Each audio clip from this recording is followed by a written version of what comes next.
Professor Sérgio Gabriel na área, sejam todos muito bem-vindos ao meu canal. Vamos dar sequência à análise que nós vimos fazendo das alterações da Lei de Falência e Recuperação em razão das alterações produzidas pela Lei 14.112 de 2020. Nós já gravamos um vídeo anterior que está disponível para vocês aqui no canal sobre as alterações em relação à recuperação extrajudicial e hoje vamos falar especificamente da recuperação judicial. Bora lá para a gente começar a entender essas alterações? Então, olha lá, a primeira discussão que nós temos que fazer é em torno dos credores submetidos. Eu já tinha abordado esse aspecto com vocês em relação à recuperação extrajudicial, que a alteração é a mesma, mas vale a pena reforçar aqui. Primeiro, isso já era uma coisa pacífica dentro da lei. Credores alimentares, os trabalhistas e os acidentários estavam incluídos dentro da recuperação judicial. A classe credores com garantia real também, e aí depois vem a classe quirografários. Aí vem a alteração da lei. Porque anteriormente, entre a classe garantia real e quirografário, nós tínhamos duas outras classes, os chamados credores com garantia especial e garantia geral. Na verdade, não existe mais essas garantias e esses credores foram todos inseridos dentro da classe credores quirografários. E por último, a gente tem a classe credores subordinados, que são os sócios. Então, em relação aos credores submetidos à recuperação judicial, a única alteração que nós temos é essa, é a supressão das duas classes credores privilegiados, que foram para dentro da classe quirografários. Assim, nós temos especificamente 4 classes dentro da lei. Bom, em relação às demais regras que foram alteradas, aí vamos trabalhando uma a uma para a gente poder entender. Primeiro, em relação à questão da suspensão de ações. Vocês lembram que a recuperação judicial pressupõe a ida do empresário devedor diretamente a juízo, por isso que se chama recuperação judicial. E quando ele entra com esse pedido de recuperação judicial, se o juiz verificar que ele preenche os requisitos legais e atende os pressupostos da ação, o juiz determina o processamento e com esse processamento, esse empresário ele passa a ser blindado judicialmente com a suspensão das ações de execução, claro, dos credores submetidos ao plano de recuperação. Porque, por exemplo, ações de execução fiscal, como o credor tributário não participa da recuperação judicial, as ações de execução fiscal não são suspensas, mas tem modificação em relação a elas também. Agora, o que o legislador acabou inserindo, então, é a suspensão das ações em que os sócios sejam devedores solidários à empresa. Então, essas ações também ficarão suspensas. A outra grande novidade, que já vinha acontecendo jurisprudencialmente, é que agora esse prazo de suspensão, que inicialmente ele era de 180 dias, ele pode ser prorrogado por mais 180 dias, claro, desde que o próprio devedor não tenha dado causa à morosidade do processo. Então, se o processo está demorando em razão dos seus próprios trâmites naturais, então é possível que essa suspensão se prorrogue por mais 180 dias, o que é bastante interessante para as empresas. E aí, outra novidade, uma novidade bastante interessante, é a proibição de constrição patrimonial. Então, durante o processamento dessa recuperação, os bens da empresa não podem ser constritos em outras ações judiciais. Mas, professor, elas não ficam suspensas? Sim, elas ficam suspensas, mas tem as ações dos credores que não se submetem à recuperação judicial. E nessas ações não haverá constrição patrimonial. Inclusive, cabe ao juiz a faculdade em determinar ou não essa constrição em outras ações. Então, se houver outra ação em andamento, o juiz da recuperação é consultado e ele é quem vai decidir se pode ou não pode ocorrer a constrição. Em relação às ações de execução fiscal, essa é a novidade que eu falei para vocês. Se lá na ação de execução fiscal ocorrer uma constrição patrimonial, se o bem constrito for um bem que atrapalha a recuperação da empresa, é um bem que a empresa usa no seu dia a dia, o juiz da recuperação tem a faculdade de substituir para o juiz da execução fiscal qual seria o bem que deveria, ao final, ser efetivamente constrito, e não o bem escolhido pelo juiz da execução fiscal. Então são medidas bastante interessantes, todas essas que nós estamos vendo na tela nesse exato momento, porque elas aumentam aquela blindagem que o empresário tem durante o trâmite da recuperação, o que permite a ele um respiro muito maior até que seja processada a recuperação, para que ele possa efetivamente se recuperar.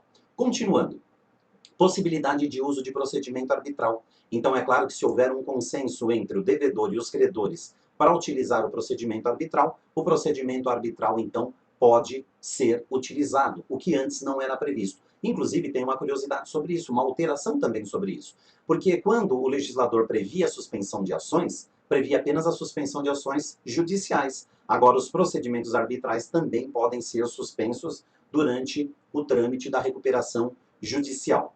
A outra coisa que vai na mesma linha da arbitragem é o fato de tanto o administrador judicial quanto o juiz incentivarem o uso dos meios alternativos dentro do processamento da recuperação judicial. Então é possível se estimular aí a conciliação, se estimular a mediação, o que tornaria muito mais legítima a decisão, porque ela teria uma interferência estatal menor e teria uma participação maior de todas as partes envolvidas, o que torna o processo muito mais legítimo, como eu falei.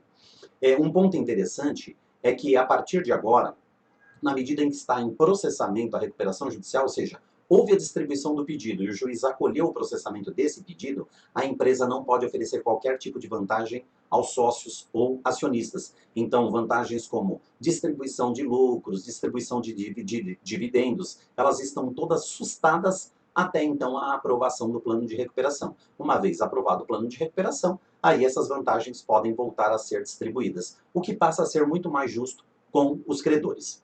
O juiz também agora vai poder antecipar os efeitos da recuperação judicial, porque é claro que os efeitos da recuperação judicial, eles só nasciam a partir do momento que o juiz homologava aquela recuperação. Agora não. Se houver uma proposta dentro do plano e se for saudável que aquela medida, aquela eventual medida de recuperação seja adotada imediatamente, o juiz então pode determinar os efeitos imediatos, o que de certa forma agiliza a recuperação da empresa. Em relação ao quadro de credores, para que todos tenham uma ideia, os credores eles são habilitados de duas formas. Existem habilitações que são procedidas pelo próprio administrador judicial, a partir da formação da relação de credores, e existem habilitações que são promovidas pelos próprios credores. Essas habilitações estão sujeitas a impugnações e, eventualmente, é claro, existem pedidos de habilitação de crédito que são retardatários. Agora, na verdade, nós temos dois momentos. A partir do momento que houveram impugnações, pedidos de habilitação retardatária, já houve a formação do quadro geral de credores, é possível a alteração posterior desse quadro, mas por ação judicial. Isso já era possível anteriormente. O que mudou é que agora essas ações são autônomas, essas ações não tramitam mais em apenso ao processo de recuperação. Então, essas ações poderão prosseguir normalmente, mas autonomamente, o que de certa forma é interessante porque desburocratiza o andamento do processo de recuperação judicial. Bom, caminhando então para a parte final das nossas alterações, agora existe uma novidade bastante interessante, que é a possibilidade dos credores oferecerem plano alternativo de recuperação.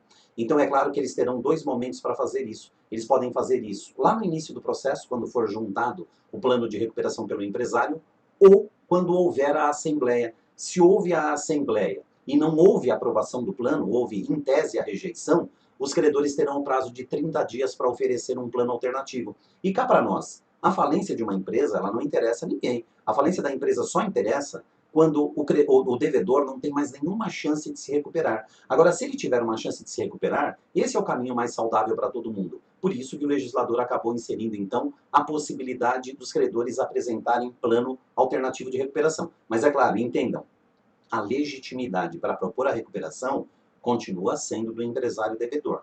Os credores só têm legitimidade para apresentar um plano alternativo dentro desse processo onde tramita o pedido de recuperação judicial. As informações, isso é uma coisa que altera e agiliza bastante os processos, as informações e as intimações passam a ser eletrônicas. Hoje, na verdade, as intimações, o edital, eles eram publicados no Diário Oficial e em jornal de grande circulação. Essa burocracia nós não temos mais. Agora, o administrador judicial, ele vai criar uma página na internet, onde ele vai manter ali todas as informações do processo, que são públicas, portanto acessíveis por qualquer interessado, e essas intimações no decorrer do processo também serão eletrônicas. E o interessante, inclusive Ministério Público, Fazenda Pública, serão todos intimados eletronicamente. Antes, o Ministério Público era intimado via Diário Oficial, a Fazenda era intimada via carta, agora as intimações ficaram mais ágeis porque passam a ser eletrônicas. As deliberações, que antes eram tomadas exclusivamente por Assembleia, agora poderão ser substituídas por meios alternativos. Por exemplo, por escrito. Então, cada credor poderia se manifestar como decide sobre o plano, é uma possibilidade, por escrito, seria uma hipótese. Ou eletronicamente, o próprio administrador, naquela página eletrônica que ele vai criar, para manter as informações sobre a recuperação, ele poderia criar ali um dispositivo para que cada credor individualmente viesse ali e fizesse a sua manifestação sobre uma deliberação qualquer. Por exemplo, sobre a nomeação dos membros do comitê de credores, votação para a nomeação dos membros do comitê de credores e até votação sobre o plano de recuperação judicial, o que agilizaria e substituiria eventualmente a Assembleia. A Assembleia que não precisa mais ser necessariamente física. Agora as assembleias, elas podem ser feitas na forma exclusivamente eletrônica. Bom, simplificação de comprovação de atividade rural. Na verdade, isso já existia, né? Os empresários rurais, eles não precisavam apresentar aquela comprovação de 2 anos de registro na junta comercial. A declaração deles para a Receita já era suficiente para a comprovação de tempo de atividade. Agora, essa comprovação pode ser por qualquer meio. Então, há aí um tratamento diferenciado, especificamente em relação às atividades rurais. É possível, isso é uma novidade dentro do plano de recuperação, já era possível, mas não havia previsão. Agora é uma previsão. É possível a conversão da dívida em capital social. Então, na verdade, é possível que o credor, ele elimine a dívida dele dentro da recuperação, se tornando sócio da empresa dentro daquela proporção. Então, pode ser deliberado dentro do plano de recuperação essa possibilidade. Ainda no mesmo sentido, é possível também, no plano de recuperação agora, se prever a venda integral da empresa devedora, o que já vinha acontecendo. Na verdade, o que o legislador fez foi normatizar isso, e é claro que aí a gente tem um problema. Se eu falo na venda integral da devedora, é claro que isso vai ser aprovado pelos credores que estão participando do plano de recuperação. E os credores que não participam, ficam de fora, eles são prejudicados em razão disso? Não, porque o plano deve prever a garantia do pagamento do crédito dos credores que não fazem parte do plano de recuperação judicial. Ausência de responsabilidade solidária. Então, se um determinado credor, ele transforma o crédito que ele tinha para receber em capital social da empresa, ou se alguém compra aquela empresa, quem compra, quem converte crédito em capital social, não é solidário em relação às dívidas já contraídas pela empresa. Isso, na verdade, é um estímulo que o legislador acabou criando para que as pessoas se interessem, eventualmente, em comprar a empresa que está em recuperação ou em converter o seu crédito em capital social daquela determinada empresa. Uma grande novidade, eu diria que é uma novidade muito interessante, agora é a possibilidade do juiz nomear um perito para fazer a avaliação econômica da empresa. Porque vocês lembram disso. Quando a empresa ela pleiteia a recuperação judicial, ela precisa apresentar uma justificativa econômica financeira, de que ela tem uma crise e de que ela é capaz de se recuperar. Mas é claro que pode ocorrer uma manipulação nesse caso. Para evitar fraudes e manipulações, o juiz pode nomear um perito, o perito vai avaliar a condição econômica da empresa e vai dizer se é mesmo ou não caso de recuperação judicial. Caso o relatório do perito seja no sentido de dizer de que não há a possibilidade de recuperação judicial no caso daquela empresa, ou não era o caso de recuperação judicial, o juiz de plano extingue aquele processo, e aí é claro que ele vai notificar o Ministério Público para que o Ministério Público tome as providências devidas contra o devedor em razão da tentativa de fraude que eventualmente ele tenha praticado. Mas isso é bastante saudável em razão da defesa dos interesses dos próprios credores em si. Prorrogação do prazo para dívida de natureza alimentar, dívida trabalhista e dívida acidentária. Isso é bastante interessante também. Como é que vai se dar essa prorrogação? Hoje, gente, na lei sem as alterações, a dívida trabalhista ela só pode ser paga no prazo de 1 ano, ou seja, no prazo máximo de 12 meses. Agora, se houver aprovação da classe dos credores alimentares, é possível prorrogar o pagamento dessa dívida em até 2 anos. Então, essa prorrogação de prazo, ela depende do consentimento dos credores trabalhistas. Então, vai necessariamente implicar em um processo de negociação específico entre o devedor e os credores trabalhistas e acidentários. A última alteração que a gente tem para chamar a atenção de vocês aí é em relação à questão do tratamento diferenciado para fornecedores. Na verdade, isso também é um estímulo, é um mecanismo de estímulo. Entendam o seguinte, a partir do momento que o juiz determina o processamento da recuperação, é claro que a empresa pode passar por um processo de fragilidade, porque quem é fornecedor, em tese, não gostaria mais de fornecer para aquela empresa. Por que não? Fornecer ou prestar serviço, por que não?